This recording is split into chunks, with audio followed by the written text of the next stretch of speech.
Hello, good morning. I'm Belinda Ephraim, founding managing partner of Tonswa Capital. And I need to tell you something uncomfortable. Software no longer eats the world. Over the past 2 decades, there has been a breakdown in the vital process of commercializing deep science innovation, the foundation that built America's economic power.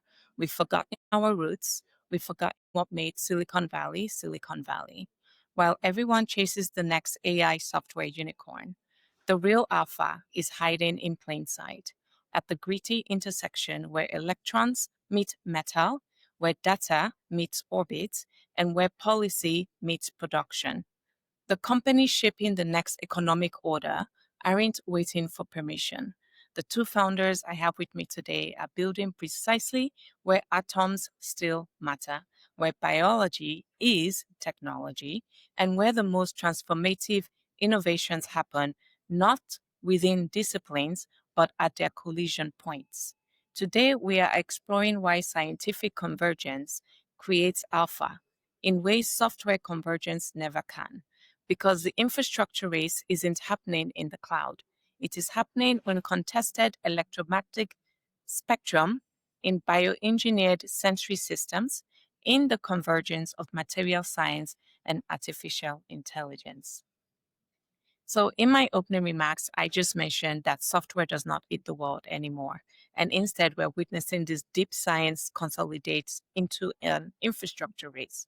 Tayo, your CRADA with the US Department of Defense, specifically the Naval Surface Warfare Center Crane Division, suggests defense infrastructure is being reimagined from the silicon up. And Osh, your smell cyborgs represent entirely new sensory infrastructure collaborating with Accenture and Oracle. How do you both see this infrastructure race playing out? For me, the entire way in which we engage when it comes to warfare in general has completely changed, especially in these past 365 days, I want to say. The spectrum is a multi-spectrum warfare, meaning that it's not just kinetic energy or weapons with bullets. That is the way in which we have to imagine how we engage with our enemies. Of course, there's a lot surrounding cyber and hacking and things of that nature, but there's also the warfare in which the GPS jamming and GPS denied environments, these contested environments are taking stage, and a lot of those learnings are being realized through Russia and Ukrainian engagements. So there's a lot to learn from. There's a lot more we have to think about when it comes to protecting our critical infrastructure, whether it's out on the battlefield or even just stateside. These are things and threats that our infrastructure is going to be enabled to help Okay. defend us. Osh, I'm gonna definitely allow you to answer that question as well. But I think, let's reframe it because not everyone here on the audience can even understand what kinetic means, right? So let's sort of frame the language in such a way that people can understand. So before warfare, to most people would assume fighter jets, the kinetic energy, missiles, things like that. But what we're finding now, especially in the age of AI, is this electromagnetic spectrum. So the waves that are invisible to the naked eye can actually be used in warfare to. So can you talk a little bit from the peacekeeping aspect of it, how it saves armed forces life, and just sort of like where the new dynamic when it comes to quote unquote war is actually being utilized right now versus like the traditional way of thinking about war.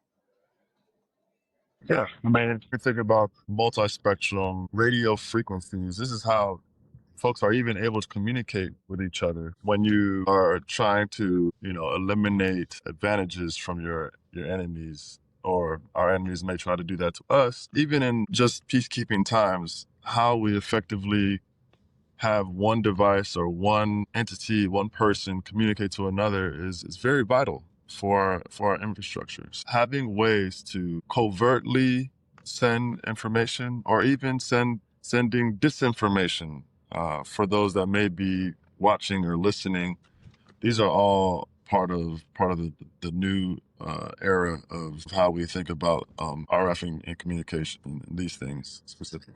Yeah. Osh, do you want to take it? Yes. So first off, I want to delve a little more, or spend a little more time on what Belinda mentioned earlier. So we are just looking at it from the macroscopic picture. When you look at the technology landscape, what has happened over the last, I would argue, 40 years is that we had the creation of this behemoth called the internet. There was a time people thought that was a fad, right? And what we saw happening on the internet is that a lot of our modalities or human beings, the way we perceive the world through sight, hearing, so vision, sound, touch, taste, smell. That's how we perceive the world.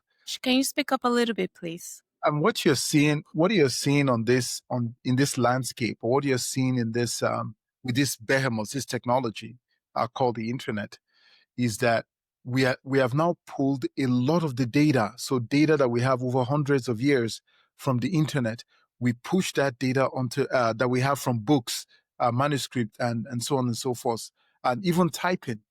We pushed all of that data to the internet, right? And when we push that data to the internet, the consequences now anybody at their fingertip, they can just pull out that data and make something out of it, right? That's what the internet, that's what the underlying infrastructure at the time was the fact that the US DoD, to Belinda's point, the US DoD essentially built Silicon Valley with HP, Intel, Oracle, Sun Microsystems, and the like, right? And then we're able to put all of this data on the internet. And then what happened was an application layer. So there's the hardware layer, the infrastructure of the computer itself, right? The keyboard and all of these kind of companies, the mainframes and so on and so forth. And then the internet came as a way of sharing that data. And now, because that infrastructure is there, a lot of people were able to pull from that infrastructure and make a lot of sense. That's where data became the gold mine and blah, blah, blah, and so on and so forth. But to Belinda's point of people forgot the American route, is like the hard layer itself was so successful, so invincible, that people like Mark Andreessen now goes out into the world and says software is eating the world, and everybody bought into that. And to be frank, it's a very catchy phrase, right? And then you had this creation of the SaaS environment, and it was just this era of, we remember the .com and all that kind of stuff, right? And people extracted a lot of value. And the cool thing that AI is now doing is that because AI now eats all of this data and spits out, useful information that you can, bite-sized information, it's now consolidated everything, that you're going to see the death of the SaaS. So the software as a service model, which everybody called it tech, whereas it wasn't tech, right? It was just this application layer that allowed you to consume things, right? So when you now say seeking alpha, in my view, any investor that is still thinking that software as a service or any of those things, they are still relevant in the coming years, I think they're in for a big surprise, right? Because that entire layer, that entire thing as a business model is so saturated that the margins, return on investment in this case, will become squeezed and squeezed further.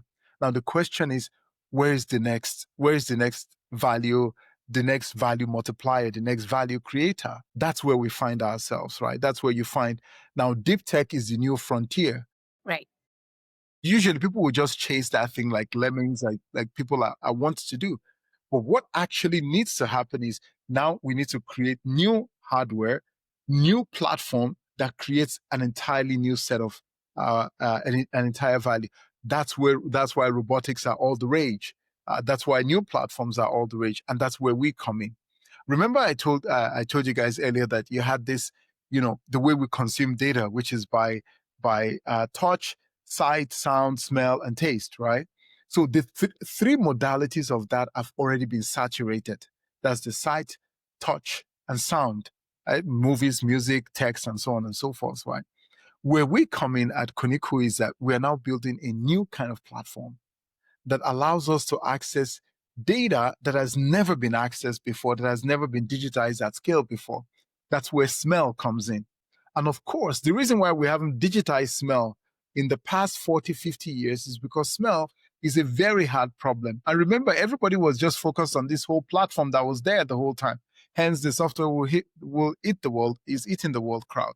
Well, that launch is over, right? So we need to build a new platform, and we need to build a new set of capabilities. So that's where we are building the smell processors that allows you to detect every smell that is on Earth, digitize taste, and create this new data set that we can derive new value from.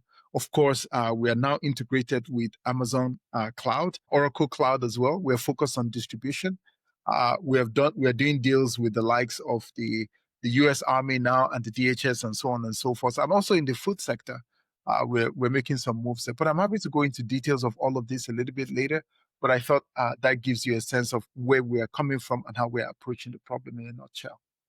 Yeah, I really like how you're framing the conversation, because when I think about, software is in the world, which it isn't anymore, and at least not sustainably. And when I think about investors plying, or should I say, following the trend, so not really looking at, okay, what is the root of technology, and how do we really build up from the ground up, right, in order to be able to support the new software technologies that are coming on, such as AI. And if we don't figure out that piece before quantum, which is light years ahead, comes online, we're going to have to redo our entire infrastructure again in order for that to occur, right? So Absolutely, absolutely. So again, there is a to be fair to the software. Software is I not in don't the want to be world. fair, because we need to call it out. Sorry. So I know Mark Andreessen. He means well. I'm not gonna knock on him. He means well. Well, but here's the key thing though. That entire technology stack, right, has served us so well. Yes. It's served us brilliantly. It's created a lot of value. It's created a lot of return on investment. So whenever people get this perception that technology is moving ever faster, faster, faster, it is able to shorten the cycle time precisely because we have all these amazing productivity boosts that have been created by the technology stack that is coming before us. Okay. But like I said earlier, that launch is over. It's just over, right? There is value to be derived there, but it's done. So for us, I will spend some time just talking about the platform that we've built here, right? The platform that Koneko has built is a completely different kind of technology. It's a new kind of technology stack. To be clear, we were the first in the world to do it. Now we have competitors coming out of the woodworks and so on and so forth.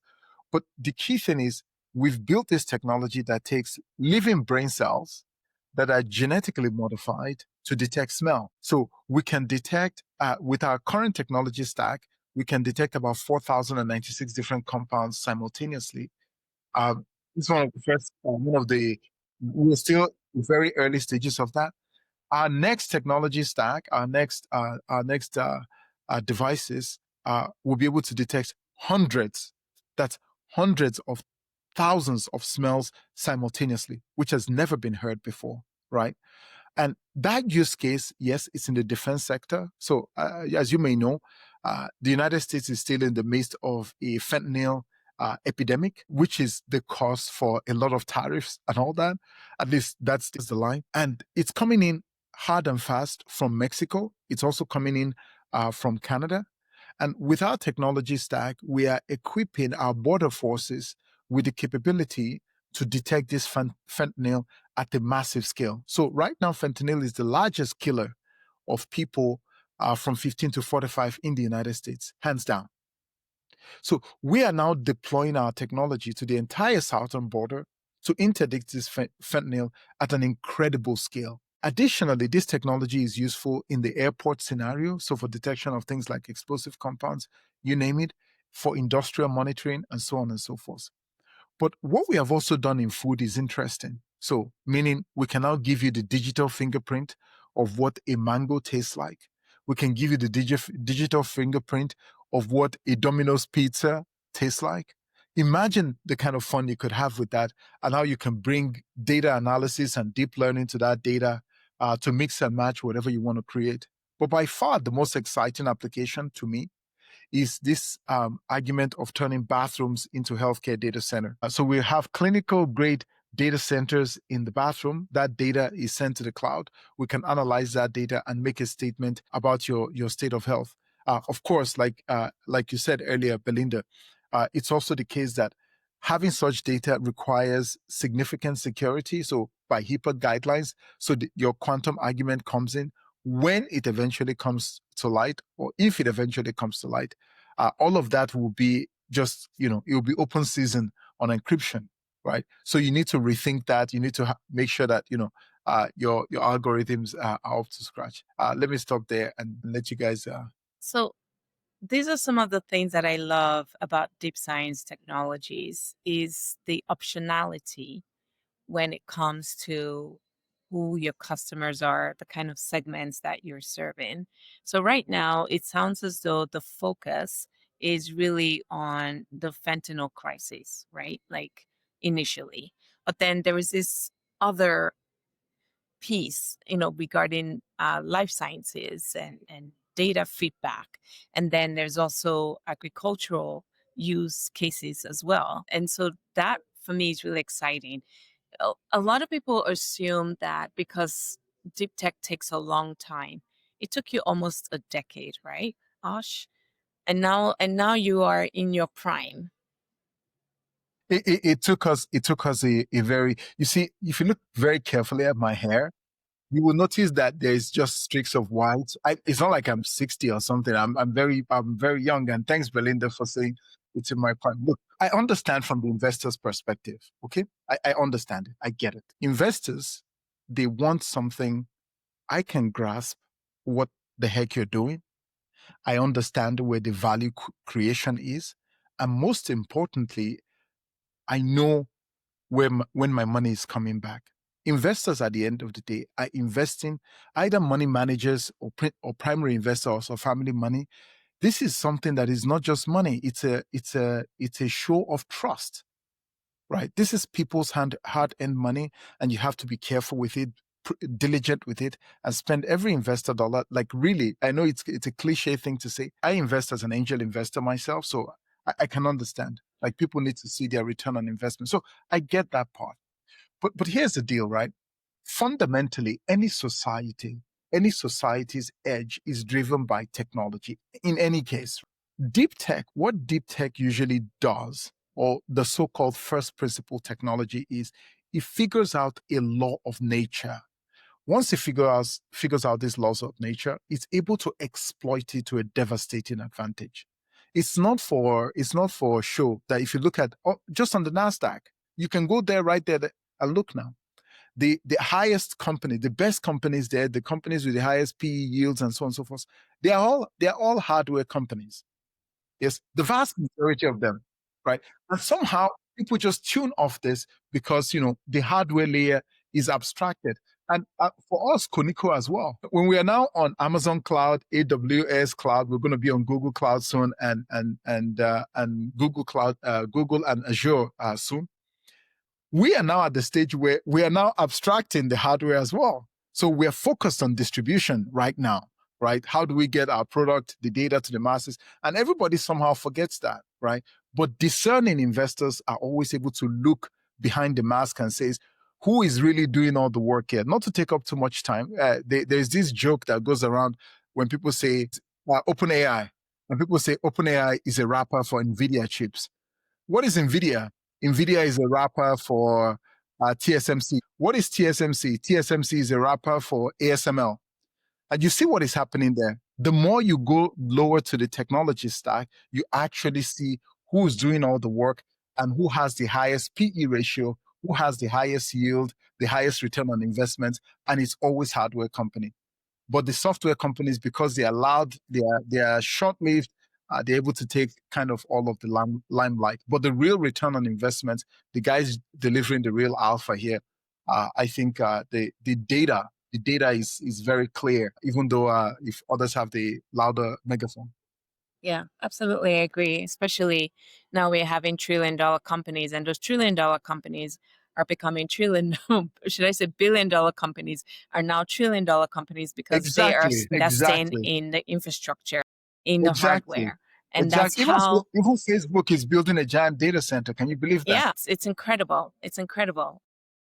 And I think, if you look at the information technology sector from the S&P 500, and yes, it's growing at triple digit returns over a 10-year period. But if you extrapolate the semiconductors, that's actually growing for over 1,000% in over a 10-year period. And that is really what is driving the information technology sector, which a lot of people, like you said, because it's very abstract, it's not really tangible in the everyday. And so they're not really like paying attention to that. Let me just stop for a second. It seems like Patrick says, seems we will continue to make others rich with these frontier technologies, or how we leveraging our ingenuity to enhance community access to these frontier technologies like workforce, supply chain. Could an exclusive contract with a company or task force they own or partner with the federal government leveraging this technology? Does anyone, either of you, want to take that, break it down? So from what I understand, Patrick here is asking, how do we deliver value to the community? Yes. And how do we extract value from this and deliver to the community? I was in Oakland a few days ago, and I was talking to someone, and I was very surprised about, and I was telling Christian, that was his name. I was very surprised about, hey, and he's telling me about all these problems in Oakland. There's this, there's that, and I'm like, it's very surprising to me that that having so much proximity to Silicon Valley, there is all of these challenges and so on and so forth there. Look, the great thing about the sector that Tayo and I are talking about is that when manufacturing and making stuff like we're talking about, when you're able to do it in the United States, yes, wealth is created across the board, across the board. It's not just that this is good investment, that deep tech is good investment, or hardware or wetware, however you want to term. It's not just that it's good investment, it's also a good thing to do. There was a time, like Belinda, you also mentioned earlier, America forgot its root. Mm. America forgot its roots when we allowed the lawyers and the MBA guys, no offense to anyone with the MBAs, when we allowed them to just run through the bull through the China shop, right? And somebody thought, oh, in order for us to pull out this little gain, this squeeze economies of scale and what have you, let's outsource all our jobs, let's outsource all our innovation to China, right? Koneko, for instance, we're manufacturing our technology 100% in the United States. Of course, we're also able to afford that because the vertical we're going after is the defense vertical, right? And these guys, usually you can make something for X and charge, maybe I shouldn't be saying that. Okay. So the margins are great. Yes. But Agreed. more importantly, because of the requirements of such industry, of the vertical itself, they need our technology to be within a secure geographical location they have a purview of. So we find ourselves manufacturing 100% in the United States. I think the way to get to extract this value for our community and for every community in the United States, right? Because I think when the middle class in the United States thrives, when people in the United States thrive, we all thrive, right? The politics is a little bit better, and people are not at each other's throats, and we're able to do more innovation, and there's a virtuous cycle developing as a consequence, right? These are jobs that will be created that allows the regular people to have a decent paying job, right? That has, good ROI for investors and good ROI for the community as well. I think that's one way to look at it. There are many other ways to look at it, but I will let you and Ty get into that. Yeah. And Tayo, Yeah. you too as well, right? Can you talk about what you're doing and how you're supporting advanced manufacturing here in the United States? Yeah, for my company, Lolo Vision Systems, we're building AI chips. Let's just be clear. These are chips that are built in a very similar way as NVIDIA chips are being made. So we're a fabless company. And these chips are the kind of chips that, not necessarily targeted for the data center. We leave that for the NVIDIAs to build. But for small businesses or companies that have the affinity to want to run any kind of small language model or even any kind of vision processing on a edge device, edge meaning more likely a battery constrained device that needs to operate in its own environment. And as we mentioned earlier, could be in a contested GPS denied environment and still needs to have the critical precision of understanding where it's at, leveraging onboard sensors of many different modalities, right?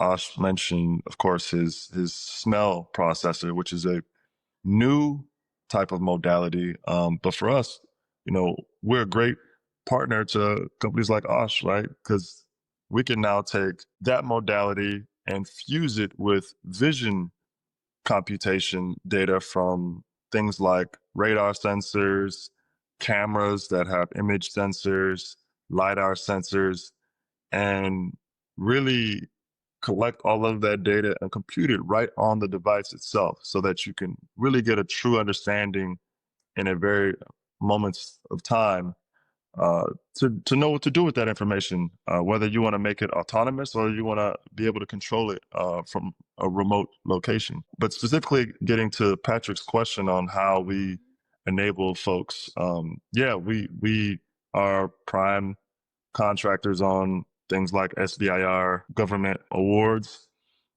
We also may be a sub contractor to someone else that's a prime on an award.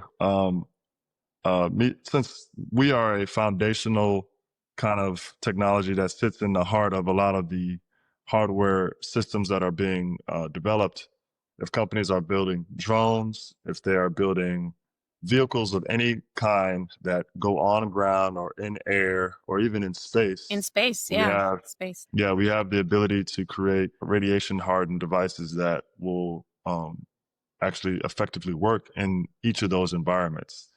And so, because we're so low within the technical stack of a lot of these products, we work with just about any OEM that has to put these products together and actually ship out their end product to their end consumers. So, yeah, we work with just about any vertical layer. Yeah.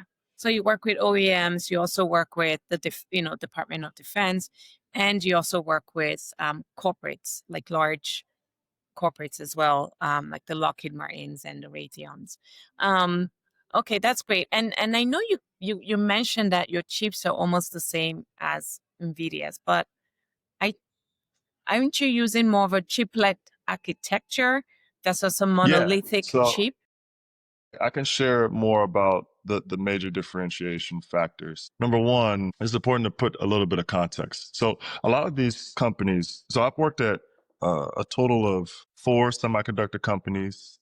2 of them were specialized in IP, which is the component, the processor that is the intelligence within the chipset. And then I've worked for 2 other chip companies, that being on semiconductor and microchip technologies. And what you find in a lot of these companies, they generate $5 billion, $6 billion in revenue, and they become very risk averse. They have a fiduciary responsibility to their stakeholders, and the risks that they're willing to take are very few. And so there's this kind of mode where they get into making tangible benefits to their product line year after year. Now, with the advancements of all that's happened in the past year or two with AI and large language models, there's only so much that they can do, in a short amount of time. And so, and then there's also the thought about creating these technical moats. Most of these companies have a very specific way in which they make processors or leverage processors. And this is something to take for folks that want to, dive deeper and maybe research a little later. But there's this thing called an instruction set architecture. The instruction set architecture, or ISA, is what makes the way in which a processor works and how they adopt it. So for instance, ARM has their own instruction set architecture. Now, a big company like Microchip, they had a different instruction set architecture called MIPS. And at one point, there was things happening so much in the ARM space that they needed to begin to bring in products that had the ARM ISA. The only way in which they could do that was to acquire another company. And I was there in 2016 when they acquired a company called Atmel for $3.2 billion. And so their internal infrastructure couldn't allow them to just go spin off and start trying to create their own ARM chips. They had to acquire a whole company to enable that capability for them to provide that. Now, for what we are doing, we are ISA agnostic. We don't pledge any allegiance to any one ISA. We believe that this layer is often too deep for our OEMs to really want to deal with. They just want a product that works more than likely and that they can be able to bring in to adopt for their use cases that they're applying it for. And so we become ISA agnostic. Now, what we also are doing is we've created or we've leveraged what's the concept called chiplets. So these chips aren't just one monolithic silicon made with one process that TSMC has created for us. We've decided to split it up into functional blocks, and each of these functional blocks become its own chip or chiplet that gets interconnected together on one substrate to make that SoC or the system of chiplets. And the reason why we went with this methodology over the traditional monolithic chip, several reasons, but one of the main reasons is because we can now bring in different IP from different vendors using different ISAs in a way that is much more tuned to the end customer's application very specifically, very strategically. It doesn't limit us to one ISA, of course. And now what also we're able to do is assemble these chiplets a lot quicker so that we can ship our product within a year's time, as opposed to the 3 years it may normally take to make one giant traditional monolithic chip.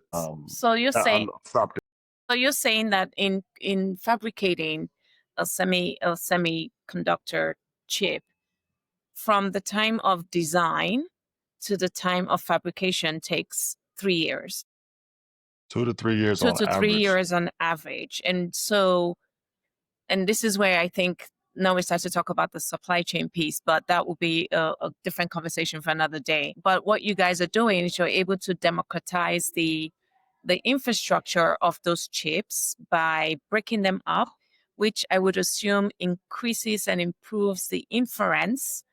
So in other words, the transmission of the information within those chips, which then makes them more energy efficient and also faster in terms of how they communicate, but without the need for high radio frequency transmission because so let me just simplify those blocks that you're mentioning, right? So each of those blocks has a functionality, and we create these chiplets.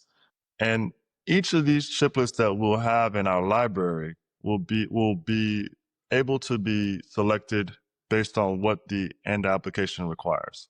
So let's take, for instance, we are building drones that need to operate in environments that you won't be able to use or generate GPS signals to understand where you are. going into space. Yeah, either or, right? In these use cases, if you don't have access to GPS, then you have to use visual data to figure out where you are. So for one of the main chiplets that we'll need to have is this inference chiplet, like you mentioned. Inference is really just leaning on AI models to understand what's happening in real time right there on the device. So we take our image sensors or radar sensors and we figure out, okay, where is the orientation of this passenger or this device in real time? And there may still need to be an RF chiplet that handles the communication to and from the device, which will be separate from this vision chiplet, right? And so what I'm saying is I can now take what I already have in my library, take these two chiplets, put them on a substrate, and ship out this device in about a year's time, as opposed to taking 2 to 3 years to create this whole chip from scratch using the individual IP blocks and having to manage all that, and et cetera. And this helps with reliability. This helps with yield. It helps with obviously speed and cost. Yeah. And so using, let's say Osh is a customer and he has this, like, I want to put bio cells on chips, and he goes to, like a classic semiconductor company, and they say, you're crazy, this has never been done, and we don't do this, and we don't know how. And then he can come to Tayo and say, Tayo, this is what I want to build. And because you're agnostic as to the architecture that you're using, you're now able to take those biology smell sensors, put them on the chip, and figure out a way to configure this specifically for Osh's technology Yeah. to work. So Ash and I, we're doing something similar now, right? So we know the DoD is going to want to be able to understand what is being detected in certain spaces. And so he is going to obviously take care of the smell sensing portion with his chip and device.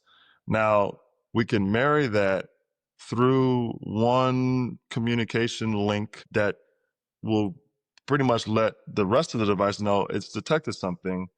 And mind you, the vehicle or the device that's doing the sensing may still want to know where it's at relatively, or may want to still have a way of sending and receiving RF data separately from what his device is doing. So there's a collaboration story of how we can unify a lot of the data aggregation on device and still covertly send data as needed and utilize the data in real time within a robotic situation or a drone situation or any other end application or end product situation. And it's great from a supply chain perspective, because then you don't have this backlog of chips. And if the technology improves, the sense smelling technology improves, then that's something that you can quickly iterate and Exactly. and reconfigure that chip, and so you're not tied to those. And I think that's what we're seeing with Nvidia right now, even though of course they're $1 trillion company, but they're really struggling when it comes to their supply chains because of this very issue. Yeah, and they've kind of isolated themselves to a certain extent, and the IP availability from which they have for their systems. I got a question from the audience Yes. about the challenges unifying multiple chiplets in a single architecture. Well, it's actually a industry-wide challenge. And in fact, there's a consortium that's been built to address this challenge. And for those that want to research, it's called UICE. This is the interconnect chiplet standard that's been created to standardize the way in which chiplets are communicating with each other on this same architecture. So it's not just myself that's leveraging the communication protocol, but it's something that's adapting for the industry overall.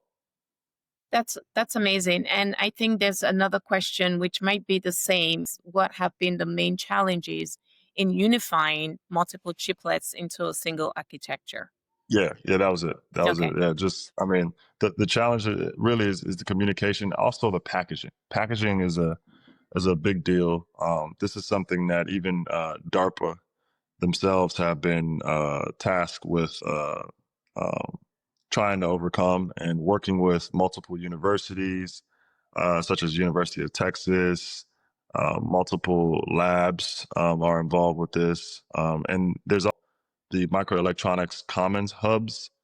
These 8 hubs around the country are have been stood up since the CHIPS Act was created, and they are involved with helping to transition companies from lab to fabrication. So essentially, where we are going from testing these ideas and testing these technologies to actually mass scale production.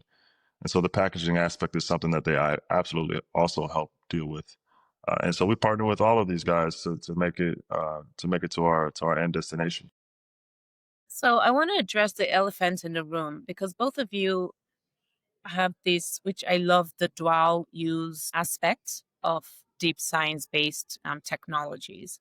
Both of you work with defense applications. How do you reconcile building for national security while maintaining saving lives and then also enabling surveillance, especially with, Koniku, Osh, but also Tayo, please, if you can take that question as well. Okay. So the framework, at least the way I think about it. So the questions you have asked is rather loaded, and I will try to unpack it. So from a surveillance perspective, somebody will argue about data. Okay, somebody will argue like there's data, but my data is special, and so on and so forth. Okay, and then there's a perspective of people being uncomfortable about the fact that we work with defense and for instance, one of the applications that we're discussing with one of the three-letter agencies is, how do you find a person that is smuggled and coming into the country? How do you find that person? Or how do you track a certain person by scent, or even for security applications, at least as much as I can talk about it, right? So there's this discomfort. And of course, there are the ethical issues and so on and so forth. So all of that, they stand by themselves. But let's start with the are we comfortable with working with the government in defense and in drug interdiction and so on and so forth, understanding the incarceration and so on and so forth. Look, we live in a democracy. Yes, it's undoubtedly so, right? Yeah, despite the the current climate and so on and so forth. I always, as the leader of my company, I make a clear distinction between Osh, the business owner that is running a business, that is a return on investment that has to be delivered for our investors. I have to take care of my employees, and we have to make sure that we're delivering not just the best product out there, the best product experience out there for our users wherever they may be. There's Osh, the leader, that does this, and my every intention is to do this than better than any company out there. And I am happy to report that we're succeeding at that on a day-to-day basis. And then there's Osh, the individual, right? How do I feel about certain things and certain concepts that are happening in our democracy? I think that's a completely different thing. And I have to participate in the political process like everybody else. It's one man, one vote. Even if you can, if you can tip your hands on the scale and have an outsized influence, but I think that's also priced in. So that stays by itself. So I'm very comfortable with working with defense industries, not just in the United States, but everywhere in the world, and countries that are friendly to the United States, obviously. I'm an American citizen and I operate according to American laws, dictates, and precepts, whatever. So that stands by itself. And I'm very comfortable with it. If we don't take investors that are not American investors, for instance, at least we seriously curtail their rights if they are non-American, because there's the CFIUS and the CFIUS FEMA that is around that, and we're 100% CFIUS compliant, and we've had nasty experiences on that in the past, by the way, especially in the political context pre-2016 up until today. So I'm super comfortable with that, and even while we're hiring people, we ask them these questions. Are you comfortable with doing this with the defense industrial complex and so on and so forth? I'm super comfortable with it, just to be clear. But as a citizen of this country, I participate in the political process like everybody else, and that's a different thing. On the privacy front, privacy is dead.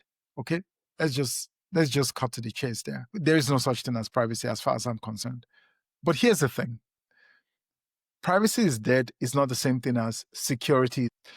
Your data access, if we're in your bathroom, for instance, and we're taking the data from your bathroom to our servers, for instance, that data is managed by a clear HIPAA guideline. There are laws around these things, around who you can share somebody's personal data with and so on and so forth. So I don't want to conflate security for privacy, right? And we're not going to sell your data. right? I would speak a little bit briefly about this later, but the data side of it, the security part of it, and all of that, we respect your security and so on and so forth. But at the same time, you have to understand we live in a world where people are totally comfortable with sharing their sleep cycles because they are wearing the Oura ring, right? And then somebody tells me, "Oh, what about my privacy?" I'm like, "Bro, you're sharing your sleep data." I think that's you already. So people, we live That's in a pretty world. intimate, no?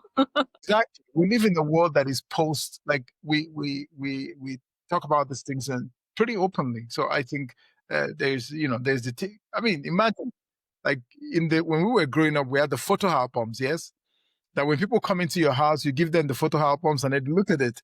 You don't just share it and put it for the rest of the 9 billion people to see. But that's the world we're living in. So we're cool with that.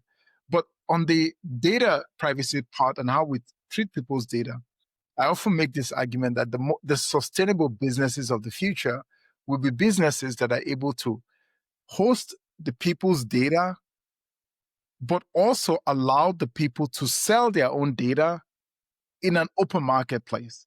I think the problem that people see is that their data is being sold.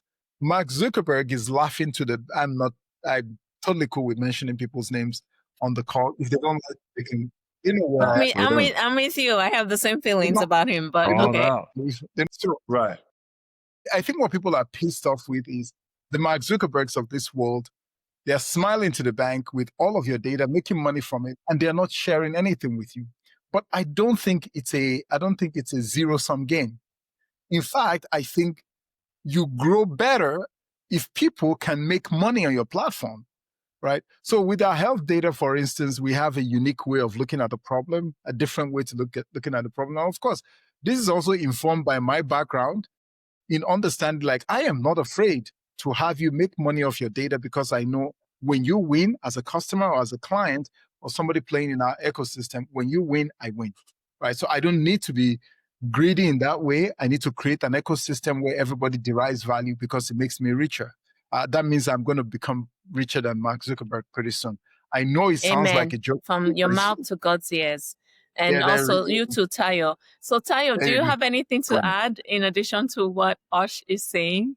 No, I mean, I totally subscribe to what he's saying. I mean, the way in which the DOD and the government, is playing a role. Hey, I was born in DC. I mean, I don't think I can get any more American than that. But at the same time, I'm here to serve. So, if my products can be utilized to help maintain a democracy as it was constructed, then I'm going to do that. But at the same time, it's not only for the government. I am absolutely 100% dual use. And so what that means is I'm also here for the consumer. Just like you may have the rights to bear arms, I think you have the right to protect your home. And, what does that look like going into 2030 and 2040? Maybe it looks like you have your own robot dog that controls to your command as opposed to their command. Maybe you have your own drones that can autonomously scale and, understand your environment and be able to detail and zoom in on what may be going on just beyond the sight of your Ring camera. Why not? And if I can provide the infrastructure that enables the manufacturers, whether they're local or from another portion of this country, so be it. And as long as they're responsible and follow the guidelines that are written, there's nothing really that prevents us all from making and sharing in the pot of money that's being delivered based on the value that we're creating. The world we live in, I think it's fair. It makes sense. That's awesome. I want to challenge a prevailing assumption. Everyone talks about AI convergence, but you're both building at the intersection of multiple scientific disciplines. Osh, you're building at synthetic biology meets neuroscience meets microelectronics. And Tayo, you are building at signal processing meets quantum cryptography meets material science. Why is scientific convergence, in my opinion, but I want to hear from the founders who are actually building these technologies, why is it more valuable than software or AI vertical type convergence? Oh, this is Let me go quickly first, because Ash is gonna take this. Ash is gonna take. I just think the convergence is it's a real necessity, and it at the end of the day makes our products better fundamentally from a lot of different viewpoints and perspectives that is sits on the back of R&D research that has been tried and failed and tried and failed, and to now to the point where there's promise. You mentioned signal processing, quantum, and for me, the way in which I'm using quantum is more so post-quantum encryption. So we're creating ways in which we can still protect our devices from quantum computers being utilized to decrypt or uncrypt, security protocols and measures on the device. I think is very necessary. If you're going to have that threat, you should be able to address it with whatever the best technology that's available in the tool set. But I'll stop there. Go ahead, Ash. so. Ty is completely right. He speaks to the degree the degree at which we know each other. That and I also hate to be so predictable, but here we are. So this is a topic that is very close to my heart. So my background is actually in theoretical physics, so condensed matter physics and experimental physics. I did my master's also in experimental physics, but my PhDs were actually in computational neuroscience. So what does it mean, computational neuroscience? It means figuring out how to use mathematical models to understand brain function, to understand what cognition is. And again, a lot of people don't know this. My first job out of uni was as a robotics engineer with a company called Neuronics. And with that company, our first customer was actually Google. This was back in 2002. 2002, 2005. We built out that company. We built this pick and place robot, and we eventually sold that company in 2008 for about $25 million.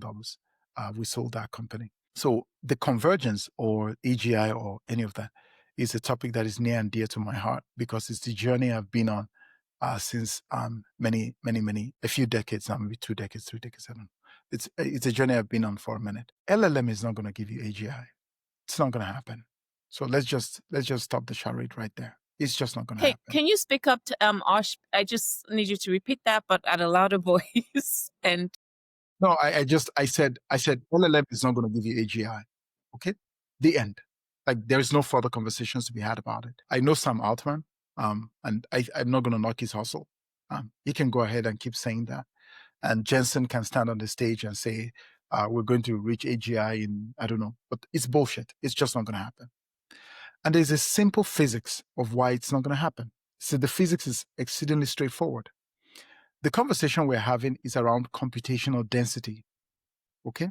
Meaning, how much compute can you fit into as tiny space as possible? So a few years ago, my chief science officer, we sent him out to Korea to talk about this topic. This was back in 2016, 2017, or even 2016, 2017. And in that talk, he gave a prediction, and he talked about this prediction like, if you wanted to simulate a brain that is the size of a cortex, so the size of a millimeter cube of cortex, you will need, that's a cortex, the part of the brain, yes? You will need a server farm the size of 2 basketball courts. So when Mark Zuckerberg says he's going to build a data center that is the size of Manhattan, and you think it's a flex, it's not a flex, it's a failure of imagination. So now, where is this thing going? Where is this field going? LLMs are word processors. They are very, very useful tool, and there's a lot of alpha to be derived from OpenAI itself. So a lot of value will be created. I want to be clear about that. I'm not trying to just knock on it for no reason, but it's an excellent word processor, and it's intelligent in many ways than one, right? But the idea that this is somehow AGI or autonomous intelligence is total nonsense for the reason I've explained earlier. It's a computational density issue and it's a heat dissipation issue. There's a reason why you pump so much water into this data center and they consume so much energy, because they spend a lot of their times, a lot of these electronics chips, they spend a lot of their time moving electrons around, which biological systems don't do because of the architecture of it. So there's a specific reason why we're going after smell first as a company. There's a specific reason why. The reason why we're going for smell first is because it's such a hard problem that is impossible for silicon to solve. In fact, I challenge anyone on the planet, anyone, because again, when you have the physics behind you, that's where I'm taking the audacity from, if you will, right? Detecting molecules that impart no energy is a very difficult problem. And that's precisely the problem that biology has solved. So how do you detect non-energetic particles in a nutshell? So that's what we're doing with our smell processors and with the proteins that are on the surface of cells. Now, the cool thing is right now we're detecting smell. We're detecting smell at the moment. I want to draw your mind back to Intel chip. The Intel started as the Intel 4004 chip, which was powering the Busicom calculator in the late 70s. Right, and it had just about, I think, about 2,000 chips or 4,000 chips, transistors. Sorry, it had about 2,000 transistors or 4,000 transistors. Fast forward to when Intel comes out with the Intel multi-core, I don't know what. Right now, we're talking about billions and billions of transistors, and the same thing applies to NVIDIA, by the way, and to any technology stack, by the way. But the neuron does not need all of these transistors. It doesn't need this kind of volumes, and it doesn't need the 2D space. It can operate in 3D and so on and so forth, right? So you can look at us the same way that you looked at the Intel 4004 chip that is just powering calculators. That means it's just powering text and arithmetic. We're doing the same thing for smell. As our technology advances, yes, we cannot do without the electronic scaffolding. I am absolutely convinced that intelligence is going to be a marriage of synthetic neurobiology and silicon. There is no way around it. If it was possible, we would have already done it. There's simply no way around it. You cannot break the laws of physics. The universe does not allow it. Right? I don't give a fuck how much money you have. It doesn't matter. If you build a server for the size of the Earth. It's not going to happen. Computational density. It's a computational density problem, right? But this convergence is actually going to happen at the convergence of silicon, at the convergence of synthetic biology and data.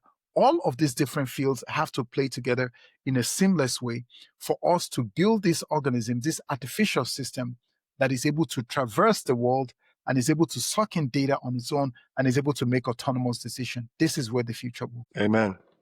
I have to pause for a second. So, Osh, let me ask you if Mark Zuckerberg invited you to dinner and he said, "Okay, Osh, I heard what you just said.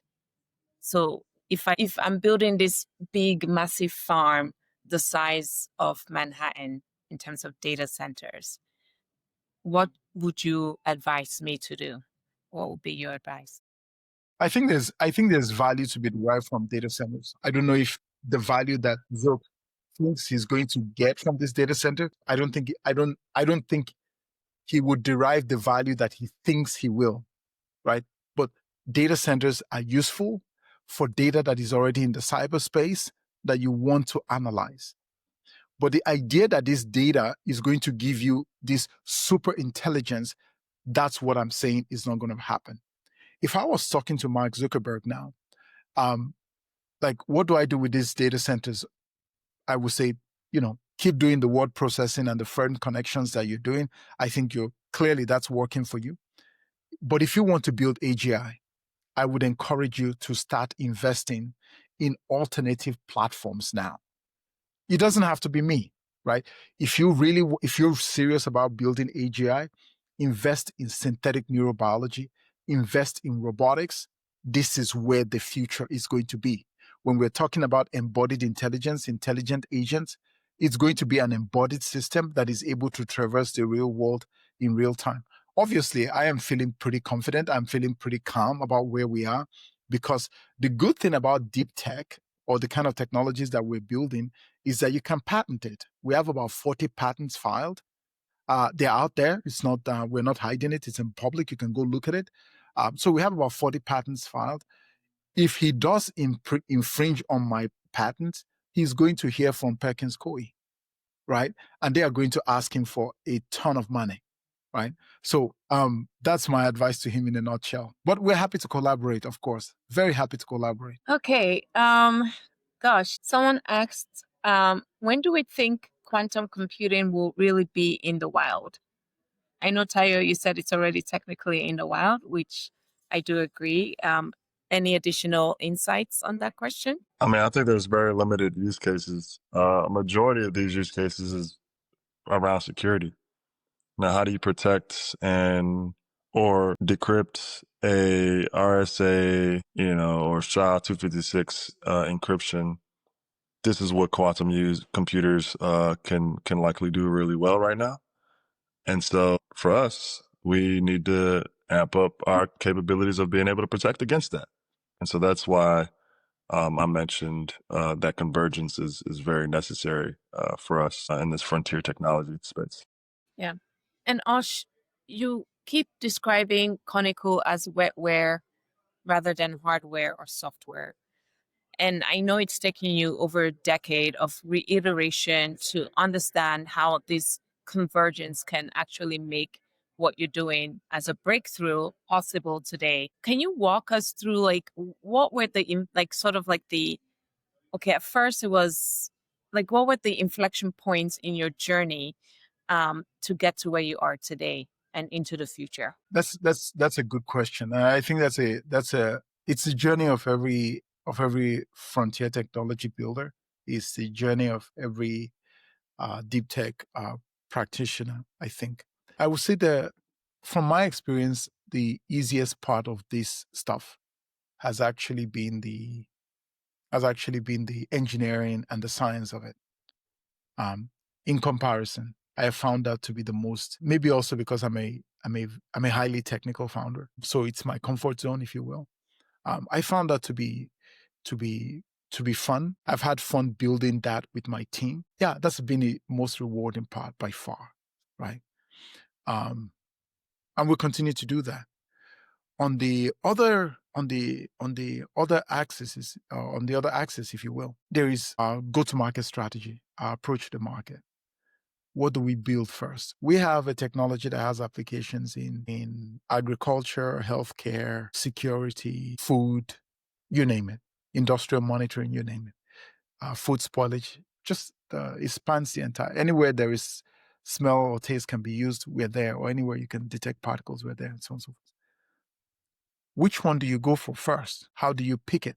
So what we did then was we just went to we had, this person will give you that advice, that person will give you this advice. It's a lot of, advice here and there, which we value and we appreciate. But what we had to do in the end was actually go into the market, start talking to people. What do you want? What technology works for you? What we found was that the guys in the military industrial complex, even though the sales cycles are much longer, they have no qualms whatsoever about money. Like, they're not going to start nickel and diming you, like margins. For them, it's a strategic. Yeah, it's very strategic, and they have a budget. They have $1 trillion budget, right? And so, what is the fit? How do you Exactly. fit For in them, with the critical things that they need? exactly. In fact, the language that they use, even though if they don't, these guys, they don't say a lot. They would tell you there's a gap I need to be closed, right? Even if you don't know what that gap is, clearly that gap is very important to them, and they're happy to put significant amount of capital there. So that was for us, just picking which vertical. This famous graph of adoption curve. We have the early adopters, innovators, and so on and so forth. Yeah, that doesn't work in deep tech, but okay. Exactly. Yeah, but it's something people. I like to move from things people are familiar with, right? So it doesn't. It doesn't. But the military industrial complex, they were the innovators, if you will. Again, there's a reason why it was the DoD that actually built Silicon Valley, and in our case, it's no different. It's actually uncanny when you look at it that way. So that was the first thing, the first big pivot. Like, We have competitors now that are going after the consumer space and all that kind of stuff, and I wish them all the best with that. But so that was the first. And the next thing was production. When we started, maybe, I don't know, 3 years, 4 years in, and we're looking, okay, how do we make this technology? How do we make these devices? I recall going to Japan and talking to a company, very major company. You will know their name, major company. They manipulate the tiniest of devices. They manipulate things on the micron scale. And when we talk to them about our technology, they get scared. Like, oh, biology, I've never done something like this before. Even if the manipulation and the technical prowess required on the back end was nothing. But the fact that they heard that there were biological components involved, viruses, cells, and all this kind of stuff, they freak out. Like, oh, I don't want to touch that.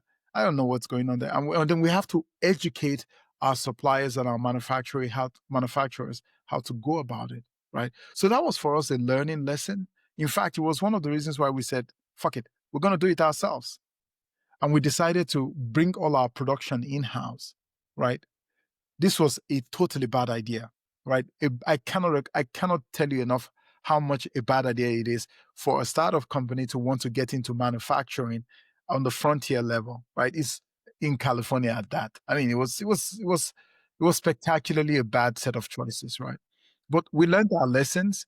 We moved away from this trying to manufacture stuff ourselves because it created a lot of, not just internally, right? But also for our customers, that the products we were making, they were substandard, and we had to really navigate all of that, right? So we managed to say, okay, screw that, we're not doing it internally anymore. Let's just keep this for pilot manufacturing and take all of that to our partners and let them manufacture. Notice in all of this, we're not even talking about technology development anymore. The technology development itself, for all the we've been around for 8-9 years now, right? For all the times we've been around, I would say we spent maybe 2 years on technology development. If you compress all of it together, the rest is how to manufacture, where to manufacture, where the fuck is the supply chain. And now we find that Fundraising. fundraising, don't get me started. And that's gonna be we're gonna ask that question, but yes. I don't even count that as a real job, to be honest, from my perspective, right? Because while it helps you keep running and so on and so forth, in terms of value delivery, it's kind of secondary, right, in a certain sense. But I digress. So for us, the next thing now is how do we build our distribution? And I think I'm learning so much from working with the likes of Oracle, Accenture. Now, the AWS part is not public yet; it's still hush hush, but we'll be finished with it by the end of October, right? And bringing more partners on board. I have learned so much about the value of relationships. Yes, I should know that, but the value of relationships and being able to push our product out, I have learned so much about it. And again, we're building that infrastructure surrounding manufacturing and distribution. And I think those are the key pivot points for us. Absolutely. Path, because I remember when we first met, you were kind of like targeting like different customers, and now you're really honed in on the defense piece as well.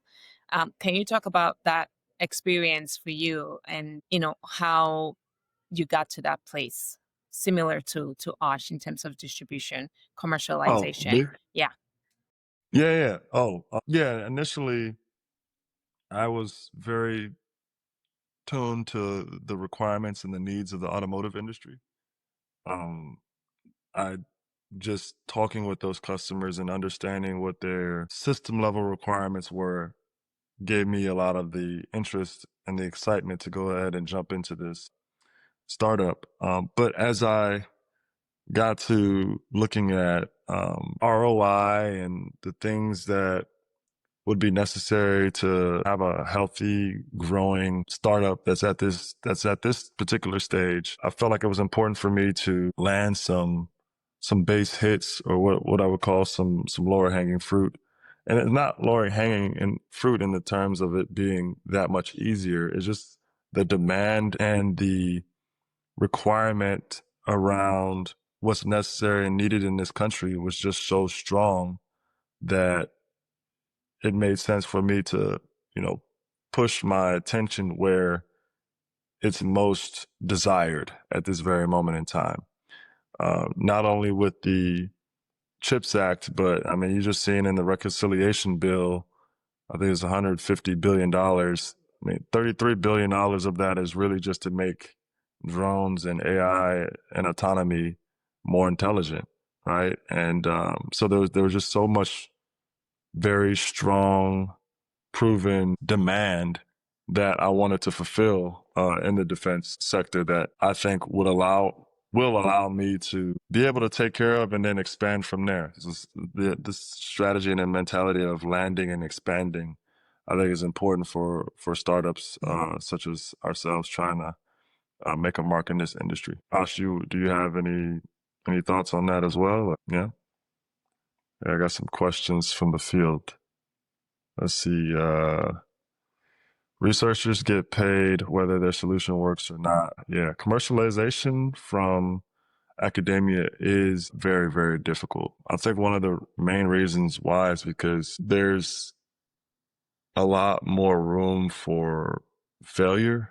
And I think also, yeah, understood. And I think also there's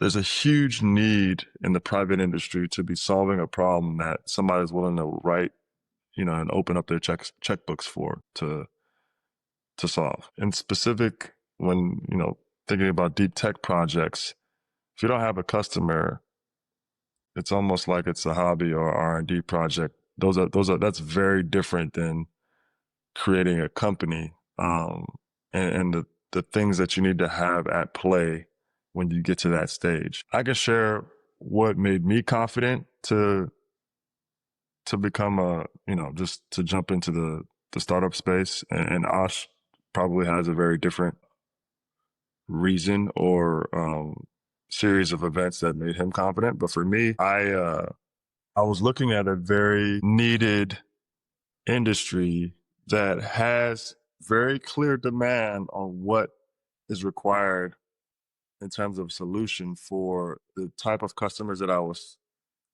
beginning to track, from automotive to industrial to defense to space applications. And I thought there was enough information for me to develop the solution that would meet those requirements in a reliable manner. And so, and then on the other side, from a product development perspective, I felt like I had access to a team that can build specific to those requirements. So, once I have the folks on staff, on a team that can build to the requirements that I know that they're going to have, that very few other incumbents are specifically targeting, then it's a matter of funding that development to be able to reach those customers. And that's why I went through it, leaving my very cushy corporate job to be able to pursue this. Thank you for that. And I apologize. I jumped off. My internet fell off. So I want to get into the lightning round, but Osh, did you have anything to add to that? So on the how do you know if a technology is ready for the industry? I dropped out of my PhD because I really believe in the technology stack that we're building here. There is this concept where people say there is the technology push and the technology pull.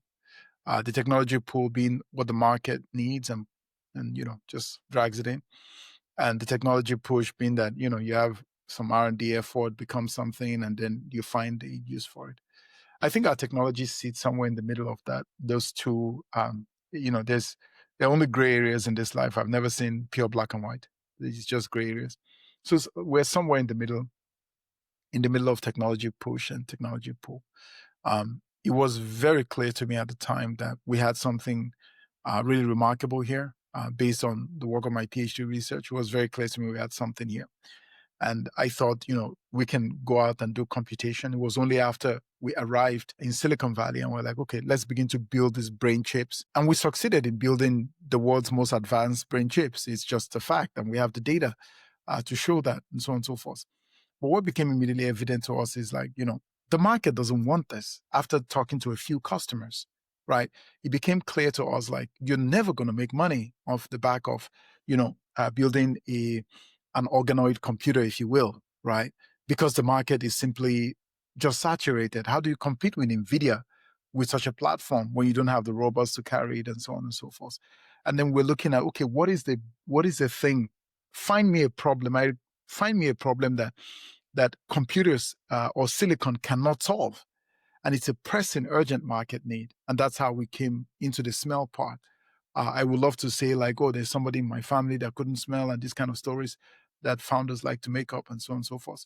Yeah, but that was actually not the case. Our case was simply a case of we built the technology back in Imperial and at ETH in Zurich for my PhD research, and we thought the technology was kick-ass. And we're like, okay, what can we use this thing for? Then we came to Silicon Valley, and we discovered like, okay, actually nobody in the market wants this in its form. So change it a little bit. And the more we spoke to people, the more we spoke to customers, the more the product focus became sharper. And we realized like, whoa, we're not just going after a market here. We're going after potentially one of the biggest market that ever existed for all time. And I'm not exaggerating, right? It's just massive.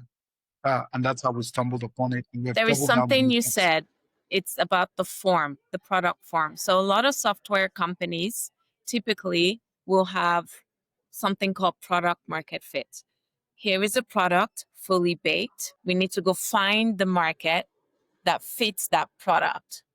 But I find that with a lot of deep science-based technologies, it's the technology itself doesn't have the form, or even if it has the form is going to change based on your customer need. And so that flexibility is really required, and the ability to pivot based on your customer's pain point, and then refine the product, build the product from there, from the ground up.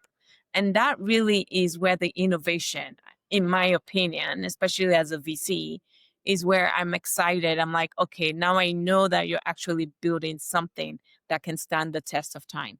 Exactly.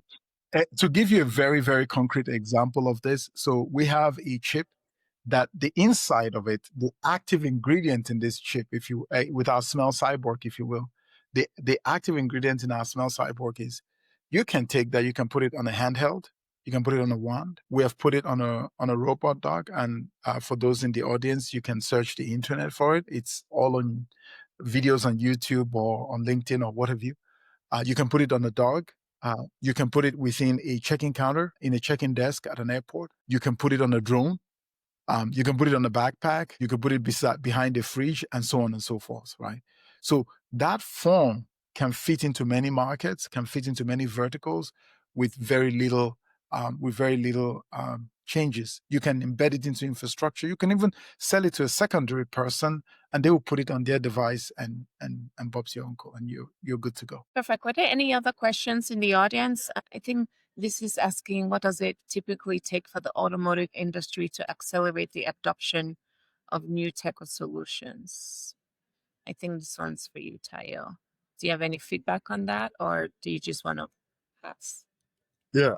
Well, number one, I think it takes some experience. Like you have to actually, if you yourself don't have the experience, bring somebody on board that has worked with the automotive OEMs. Number two, you just the communication is absolutely paramount. For us, I didn't leave a corporate America without confirmation that what I was targeting and building was indeed in demand, and in demand so much that an automotive OEM would be willing to look at startup solutions because they don't find anything else that exists that solves the problem head on in the way that they needed it to be solved. So that was important for the commercialization in the automotive industry.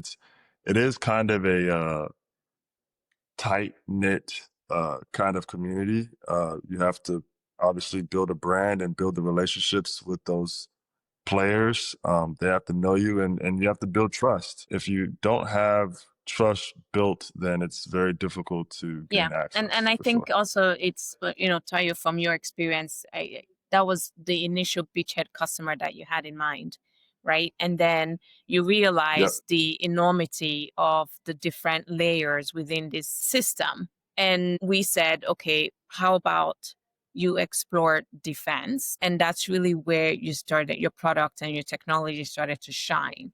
Because again, I think it's really understanding what is the customer's pain point. And is what I'm doing going to solve the pain point? And at the time that you had reached out to the automotive folks, there was no pain point. I mean, there was, but Well, the pain point was there. It's just that they are yes, slower much to slower. move because of the nature of their industry and how they adopt new technologies. If you understand it, it's normally a 3 to 4 year process, honestly, to have them change from one solution to another. Now, I think the automotive industry is also going through a huge change because of what Tesla's done, building their own chipset within their infrastructure. It made other companies, manufacturers consider the same steps, but they quickly realized that that model is not the model for them. In fact, that model is the same model that almost upended Tesla to begin with. They almost ran out of money countless numbers of times. So it it just means that we just need to think differently about computation within the ADAS environment. But that same computation problem is something that's even more antiquated in the defense industry because you have these large primes that have that same symptom of other large companies where they drink their own Kool-Aid for so long until they realize they look up and Anduril's, created a much crazier competing product, leveraging the Silicon Valley fast moving, Right. shake and break things mentality. Okay, so we're going to go into lightning round, which I want you guys to either defend or debunk any positions that most people in this room would disagree with. So Ash, here's your contrarian statement. The biggest mistake in biotech is trying to make biology more like electronics instead of making electronics more like biology. Most engineers would say you're moving backward from digital precision to biological messiness. Can you defend that position? There is this statement. I don't know if I came up with it. I saw it on some website a while ago, and I was like, oh, we were using this as a tagline a while ago. And that tagline is, any sufficiently advanced technology is indistinguishable from biology. The reason why we say that is biology is not only elegant, it's just efficient in everything it does. The fastest motor in the world is actually a bacterial flagella that allows the bacteria to propel itself in a circular motion, right? It's a bunch of protein complexes, right? And when you talk to mechanical engineers, they don't know that. I think biology is evident that it's the most advanced technology. Just look around you. It's I don't think it's messy. It's not. You can say AI is messy too, but here we are. Okay, so Tayo, your turn. The semiconductor industry's obsession with Moore's law has made us strategically vulnerable. Most chief executives would say you are attacking the foundation of all technological progress. Are they wrong? I wouldn't say that attacking progress. No, Moore's law has had an incredible run, but it's also kind of been a crutch. We're conditioned to think progress means cramming more transistors into the same space. And, for me, I think the foundation of technological progress really is in our ability to create reliable, mission critical performance where it's needed, when it's needed. And I think we need to really rethink the architectures, especially for these contested and constrained environments, like I mentioned, and not just making yesterday's design smaller. So, Moore's law did get us here, but it can't be the only way we get to what's next. You're on mute. And also, I believe Moore's law also restricts us in terms of the inability to actually converge all of these different scientific disciplines as well, right? So, the chemist stay in their lane, the materials engineer stays in their lane, the biologist stays in their lane, and they don't realize that maybe, hey, what if we actually bring all of this together and create something even more innovative?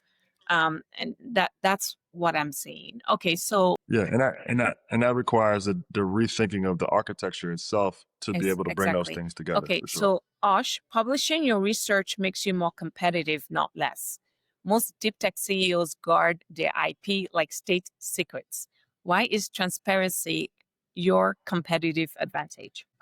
I'm not so sure I don't, about that, to be you know what? honest. When I wrote the question, it was like, why is your stealth transparency your competitive advantage? But then, I'm not so it's not a one size fits all when it comes to publishing. It's not.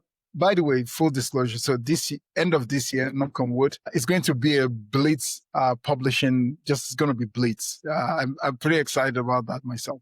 But more on the substance of the question and to be direct about it, I don't think it's one size fits all, right? So just to quickly illustrate, there are things that we've built 10 years ago that till today, if we were to share it in public, I think people will still go, wow, I didn't believe that was possible. It's something we already did 10 years ago. And we still published some of them snippets here and there, and we still get this. For us, in our specific case, there is a reason why we did that. We did it for simple reason that we had a lot of outside eyes looking in. And we thought, and these outside eyes that were looking in, they had more money than us. They had way more money than us.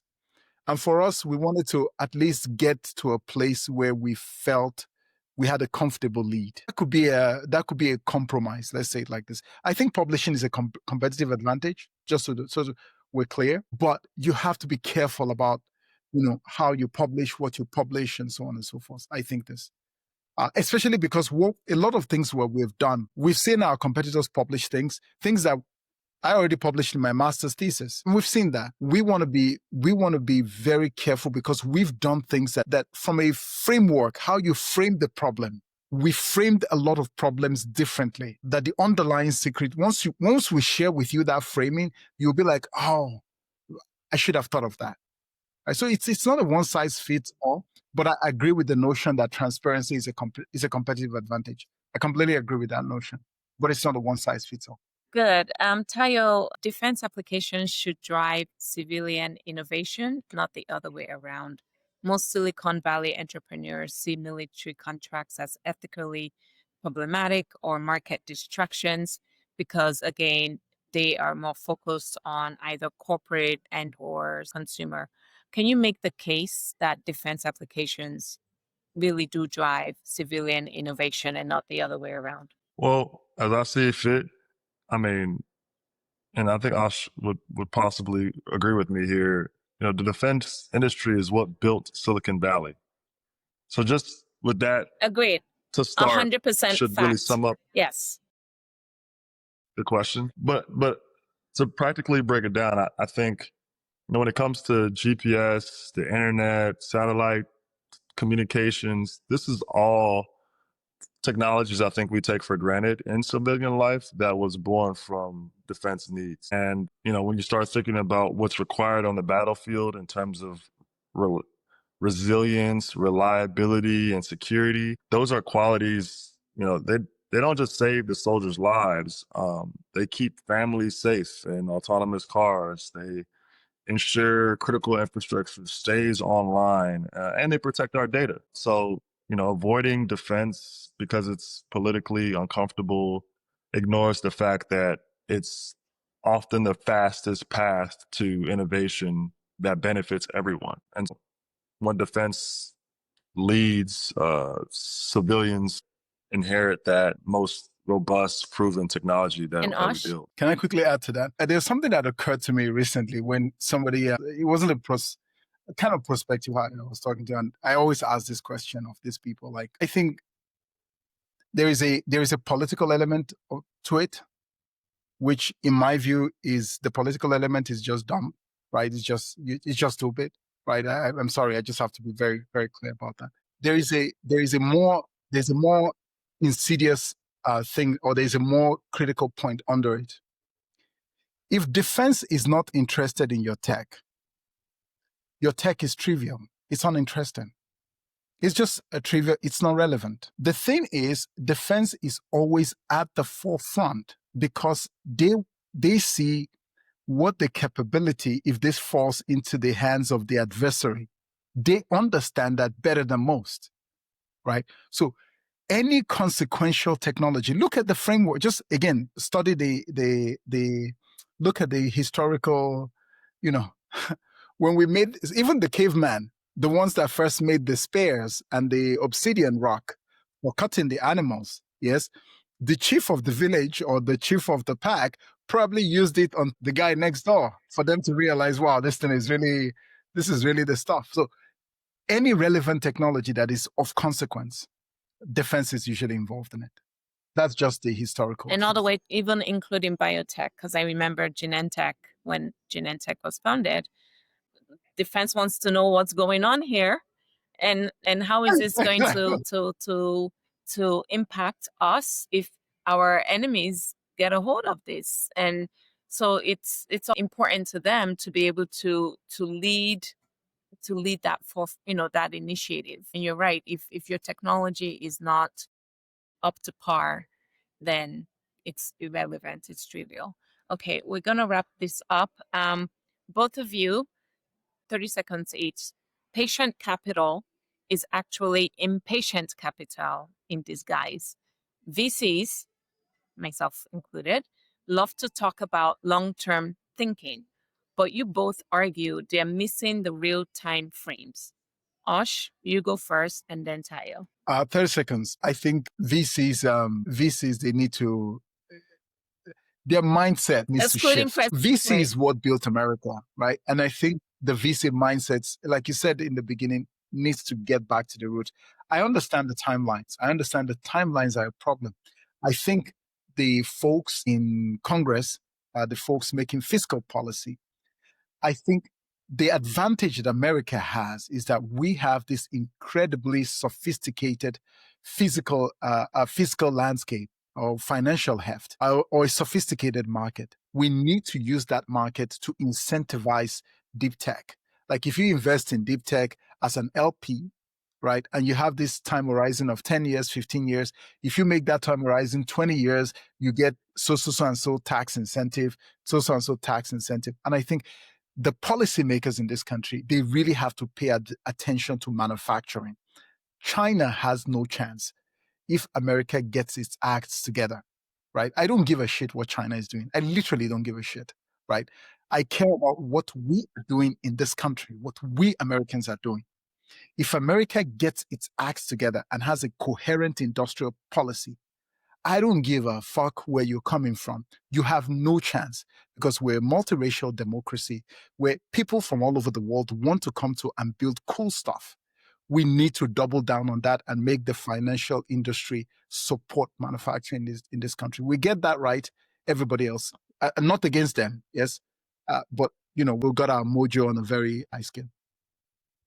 I took longer than 30 seconds. Tayo? Apologies. I think the irony with like patient capital in our context is that once the architecture is proven right with just a couple examples, we go from prototype to multi-billion-dollar markets in just a few years. And mainly because it's such a foundational technology that has global implications. You only get that outcome if you're allowed to build that foundation without being rushed into premature scaling. And, Ash and I have been in this industry long enough to understand how we can scale and the practicality behind the solution to serve the needs that many may or may not be able to assess or see right now. But it's very clear from our perspective that this is something that needs the patient capital, as they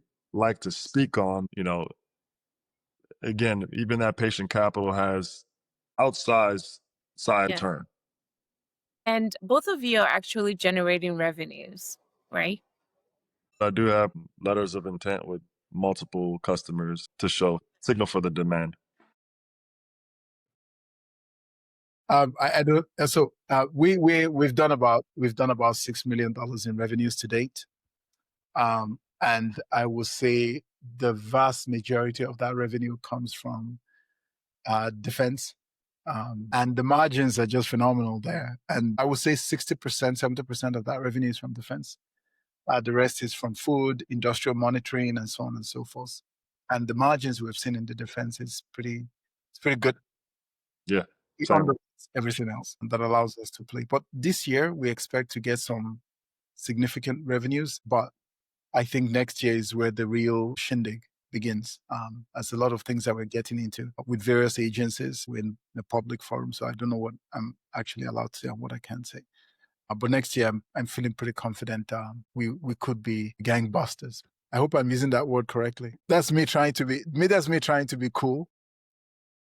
They're not trying to be cool. I stay in my lane. I know cool people when I see them.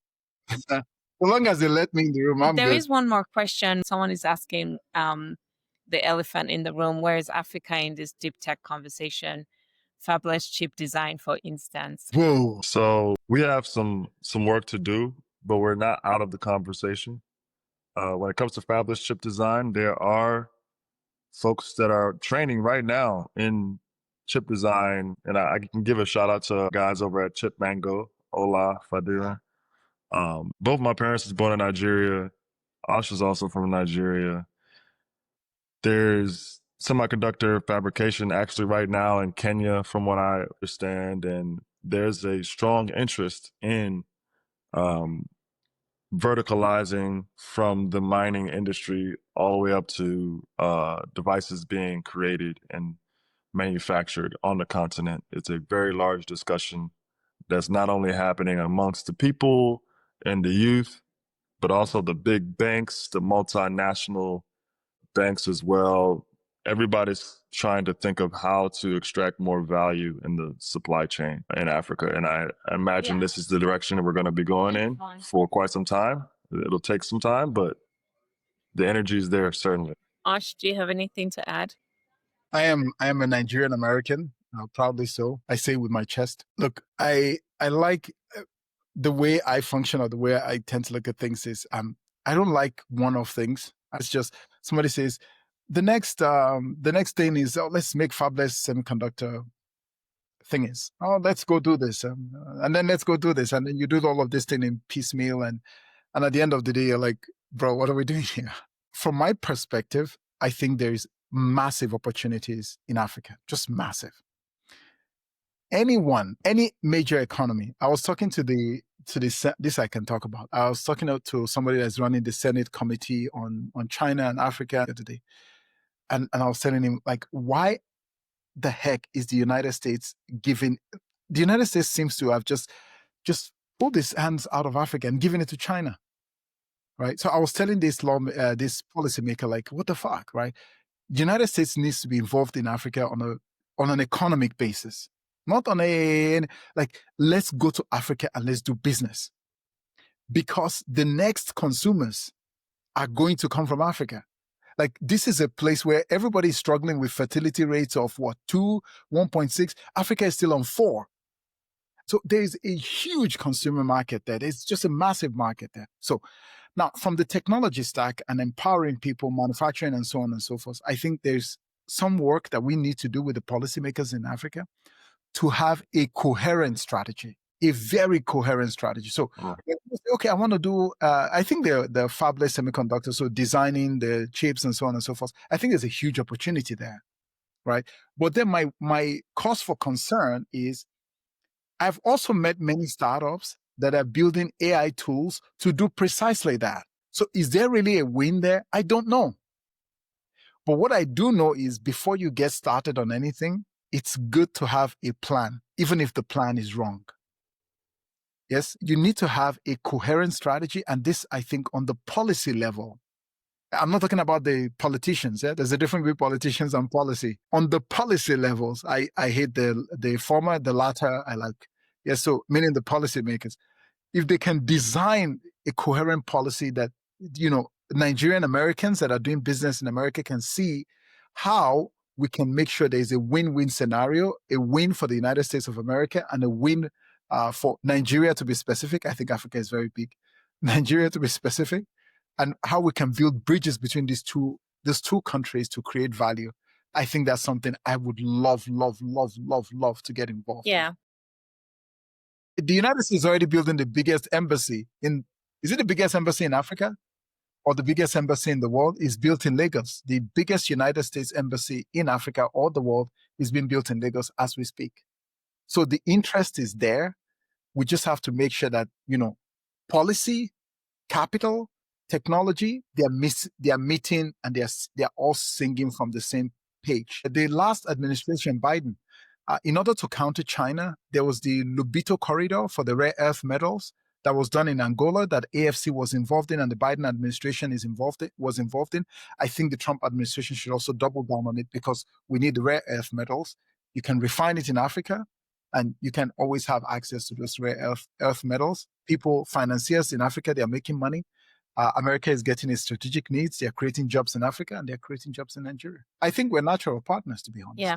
In addition to policy, capital, technology, we also need infrastructure. Because if we can't run our electricity, Exactly. I mean, what are we manufacturing and at a steady rate? So those are a lot of the things, because Exactly. semiconductors, it's very high touch environment, and we can't keep running generators to run these factories. And that's the reality. So Exactly. those are all of the things Exactly.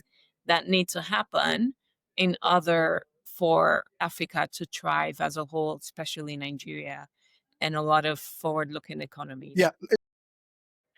Now you should mention the power. There's actually an American initiative right now with some private companies to do exactly that, solve the power issue. But again, I couldn't agree more with you, Belinda. The place to start is even if it's a 10-page policy plan, like year one, we're going to do this, year two, we're going to solve this, and so on and so forth. Like, let's have a coherent policy, and then the capital can drive this policy, this stable policy, and then the technologists can come in and build their shit, and we can all make money, and then go to holiday finally. So I'm going to close out, and this was a very good conversation. Did anyone else have more questions? Okay. What we've heard today, in my opinion, challenges the conventional wisdom about venture capital and innovation. While most of the tech industry chases software scalability, Tayo and Osh represent a different thesis, that the deepest alpha comes from solving the hardest problems at the intersection of multiple scientific disciplines. The infrastructure race is not happening in cloud computing. It's not happening in gaming. It's not happening in crypto or social media. It's happening in the electromagnetic spectrum, in bioengineered sensory systems, in the convergence of material science, artificial intelligence. So for the investors in the room, the question isn't whether to bet on deep science. It's whether you can develop the patience, figure out a way to become a little bit more of an expert, and have conviction to support scientific founders building the foundational technologies of the next decade. For the entrepreneurs in this room, remember that the most valuable companies won't just control technology. They will control the physical and institutional levers that determine whether that technology scales. So if today's conversation resonated with you, I encourage you to stay engaged with us here at Tonswa. Subscribe to our Luma calendar page for future events, where we'll continue exploring how scientific convergence creates alpha in this new economic order, and listen to the Neo Industrialist podcast. The future belongs to those who understand that atoms still matter, that biology is technology, and that the most transformative innovations happen at the intersection of disciplines, not within them. I'm going to go ahead and leave links, Osh, that connect to a lot of your content, as well as Tayo's. And then I just want to really thank you both for sharing your insights and spending time with us today. Thank you for having this me. was Thank you very definitely a much. pleasure. And thank you to the audience. People are still here, so which is kind of awesome. And everyone says thank you. Abdul, Ibrahim, Steve, Chinedu, Chisholm, so many other people are here. Thank you.